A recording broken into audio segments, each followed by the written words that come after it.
એવું ઇન્જેક્શન આપે જાણે ઓલા બળદને નાત નો નાખતા હોય. પણ સજ્જન ડોક્ટર હોય, મહાન ડોક્ટર હોય, હકીકતમાં ભણેલા ડોક્ટર હોય, આ હોય તો મને માફ કરે, એ ઇન્જેક્શન કેટલી મસ્ત રીતે આપે. તમે જુઓ, આ ક્લિપ જોવા જેવી. અવાજ ધીરો કરો.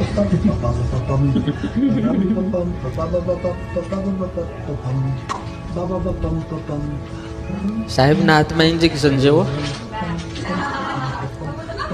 આપણને ખબર નહીં પડે કેમ આપી દે, છોકરાને નહીં પડે.